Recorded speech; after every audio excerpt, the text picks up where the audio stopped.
And I'm Kenny. Kenny, why do you have a flashlight? Flashlights out! I guess you could say Don't do it. that team was just a You're gonna embarrass yourself. flash in the pan. Damn it, Kenny. Put on the Penn State-Kent State game. No, put on the Penn State-Kent State game. Put on, you know what, whatever. I'll just do it the old-fashioned way. Every football game has a turning point. A moment in time where a team really asserts its dominance and says, we're going to win this game. It could be a big touchdown play. It could be a turnover. It could even be something like a penalty. Well, Kenny and I did hours of film study, and we found, without a doubt, 100% the play that was the turning point of the Penn State-Kent State game. Freshman from Poland, Ohio, will kick it away. Back deep, KJ Hamler, number 1. And it's headed in his direction. Backing up into the end zone, he elects to I'm going to take a few minutes to talk about setting up a play. Back in 2012, Penn State had an okay receiver by the name of Allen Robinson. I don't know, maybe you remember him. And Penn State loved running wide receiver screens to him. And that's what I'm going to show you here. So this is Allen Robinson at the top of your screen. He's just going to literally take one step forward and then turn around for the pass. The slot receiver goes out and then blocks the defender that's covering Allen, and then he just has to try and make a move. wide receiver. He added a career-high 100. Which he was very good at making moves. The sophomore receiver only. Now, Penn State ran that wide receiver screen a lot in 2012. And what a good play caller will do is take advantage of the fact that other teams expect you to run it. Here, Penn State takes that exact same wide receiver screen and they trick the defense with it. So this is Allen Robinson at the top of your screen. Again, he's just going to turn around and expect the ball from quarterback Matt McGloin. Now, the slot receiver is initially going to run over here like he's blocking the defender, but he's then just going to run a go route straight up the field. Both these defenders are going to jump on Robinson, leaving the slot receiver open for an easy touchdown. Back goes McGloin, looks right now, left. Long indeed, Mosby Felder wide open. He's got it to 5, touchdown. And that's how you set up a play. Now let's get back to our most recent game. This is the first touchdown from the Penn State-Kent State game. So just like the touchdown we just saw, Penn State sets up a wide receiver screen to fake it and then go deep. So right here is number 1, KJ Hamler, and he's going to play the role of Allen Robinson here. So he's actually going to just kind of backpedal and go into the space up here, expecting a quick little bubble screen. And Tompkins' first few steps is going to be right at the safety here, acting like he's going to block him, but then he's going to go whoop, run right past him. Penn State's going to get a touchdown.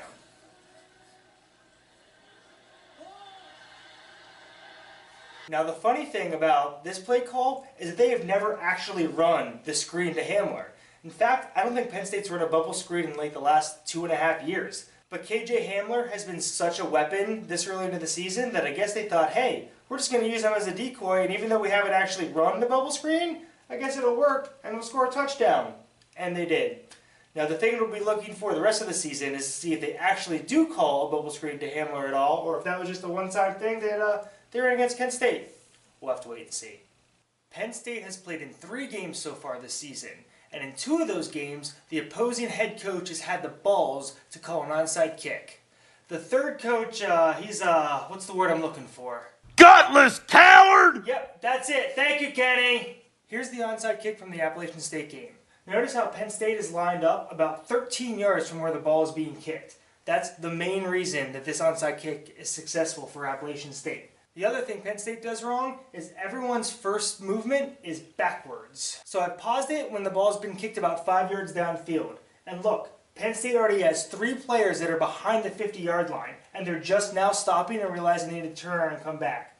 In addition, the guy that's closest to the ball, who's probably responsible for recovering it, his first step was backwards. Now this is the point where Appalachian State actually recovered the ball. You can see that 2 of Penn State's plays are even deeper than they were before, The person who was closest to it is really no further since his first step was backwards, and Appalachian State has 1, 2, 3, 4, 5 people that are all closer to the football than any of Penn State's. So after Appalachian State recovered the onside kick, they scored a touchdown, and this is their kickoff immediately following the touchdown. Notice how Penn State adjusted. Instead of lining up 13 yards from where the ball's kicked, they're all solidly right at 11 yards. And after the ball was kicked, Penn State was a lot more disciplined in staying up front. You'll remember that they had 3 players all around the 50-yard line before after the ball was kicked. Well, now they're much closer, and this closest person is probably responsible if they try another onside kick. He's right at the 11-yard mark and not moving backwards. This is the onside kick from the Kent State game. You'll see that Penn State has kept their adjustment, that their players are now 11 yards away from where the ball's being kicked, except for this one person right here. I paused it right after the ball's been kicked, and you'll see that this player, not only was he lined up a little bit further back than everyone else, his first step, that foot right there, it went backwards. And what do you know it? The ball was kicked right to him. Now the ruling on the field was that Penn State touched the ball first, and then the Kent State kicker recovered it, so that's why he was able to touch it before it went 10 yards. And from this view, it kind of looks like that's what happens. That's the Penn State player right there, and you can see just how close he was to recovering that. If he would have been maybe a yard further and his first step wouldn't have been backwards, it probably would have been an easy recovery. But because he was a little further back and his first step was backwards, he got there at just about the same time as the kicker, and he wasn't able to securely recover the ball. And finally, we have Kent State's final kickoff of the game. You'll see that this time James Franklin was not messing around. Before, Penn State had 5 players scattered about here. Well, now they have 6. And not only that, 5 of them are bunched up almost between the hashes to protect the middle of the field from another possible onside kick. So if you have to ask me, I think the first onside kick is on the coaches. The players were just lined up way too far back for them to have any chance of going up and recovering that onside kick. The onside kick against Kent State, that just seemed like that one player was lined up a little further back than he was supposed to, and then his first step was backwards, but it probably should have been forward. So I'd probably put that one on the player. But that's just my opinion. So keep an eye on Penn State's front line on kickoffs going forward the rest of the season. I wouldn't expect to see a formation like this, but I would be shocked if that front line is any further than about 11 yards away from where the ball's being kicked. Martinez, who got hurt last week in a controversial injury with Colorado. And there you have it, the longest touchdown play in Penn State football history. What's that? What was the record before this? I thought you'd never ask. The year was 1919, and Penn State was playing a Pitt team that they hadn't defeated since 1912. Penn State came into the game 6-1, while Pitt's record was 6-1-1. So the winner of this game got to pretty much crown themselves as champion of the East. This play was designed by Penn State head coach Hugo Bezdek. Now, why is Hugo Bezdek represented by a Pittsburgh Pirates player? Because at the time, he was not only Penn State's head coach, but he was also the manager of the Pittsburgh Pirates. In fact, in 1919, Hugo didn't even get to State College to start coaching the team until late September, because he had to stay in Pittsburgh and coach the Pirates. Now, when Penn State actually decided to go ahead and run this play, Hugo actually went and hid behind a bench and told an assistant coach to come and get him after the play, because he was too scared to watch. So let's go hide behind that bench, Hugo. So on our football field, you'll see that Penn State is represented by the Cat Ducks, and then Pitt is represented by the regular Ducks, and you'll notice each one of the regular Ducks is wearing a diaper. Oh yeah, and this cow, it's just a cow. The game was played in 1919, so I assume they were just cows wandering around the field. The game was still scoreless early in the first quarter, and Penn State had the ball 1st and 10 at their 8-yard line, and they lined up the punt. That's right. 1st and 10, they lined up the punt. Apparently that was a pretty common thing to do back in the day. Offenses were so bad that rather than actually try and run plays deep in your own territory and risk a fumble or a safety, it was better to just punt the ball immediately away and try and win a battle of field position. Now Penn State had done some scouting ahead of time, and they knew that on punt plays, Pitt liked to line up 9 or 10 players at the line of scrimmage and blitz them all to try and block the kick. So to counter this, Penn State came up with a fake punt. Penn State's punter was named Bill Hess, and he's represented by this little ducky back here. Now, they ran the play with Hess because Pitt knew he had never thrown a forward pass before in a game. And in fact, he struggled with this play a lot in practice, which is probably why the coach went and hid behind the bench when they called the play. Now, when Penn State snapped the ball to punt, Pitt did exactly what was expected, and they blitzed everybody. So Penn State released All-American end Bob Higgins, and he got past the line of scrimmage. And then Bill rolled over to his right and looped a pass over the top of the defenders, and he hit Bob in stride.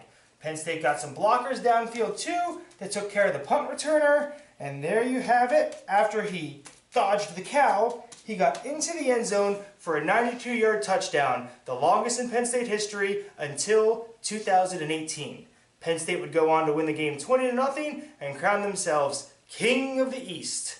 Or something, I don't know. There were probably crowns back then. It was 1919. Everything in that history lesson was true. Well, the cow part may have been embellished.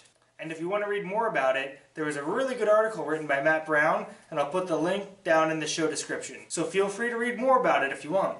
Now, prior to the game, Kenny and I were having a conversation saying, what even is a golden flash? So, we actually sent Kenny to the game to do some investigative journalism to see what their mascot looks like. Wait, what? Investigative journalism? You just got drunk and yelled at the mascot, didn't you? Yeah, I got drunk and yelled at the mascot. Wait, what? An eagle? Why the hell are you an eagle? And why are you brown? I'm calling you the Penn State Brown Eagles now. What's your favorite Marvel character? It's probably Hulk, because nothing about you makes any damn sense. And what does Kent State even mean? Is it like y'all can't read, can't write, and can't win a football game? Hey! Stay away from our cheerleader! For hee-hawing out loud. You call that dancing? You dance like my Uncle Hubert, and he only has one good hoof. Bet you wish you could flash forward to the end of this game, 'cause you suck. Hey, Eagle, suck my donkey balls! Excuse me. Well, put earmuffs on her.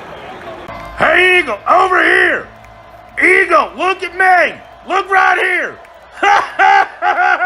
He looked at my butt. I got him to look right at my butt. Kenny, we got kids here. No, lady, I will not calm down. Shortly after an usher asked me to leave, that's when the magic happened. Oh my God, he's under the stands. Phenomenal. Hey, Brown Thing, we have to talk. What, are you looking for your nest? You're not gonna find it, 'cause I ate it, 'cause I'm a donkey. I don't care if you use children as a shield. I'll still donkey kick you right in the... The rest of the incident was not captured on camera, but I can tell you that pepper spray works very well on donkey eyes. Oh, damn it, Ken.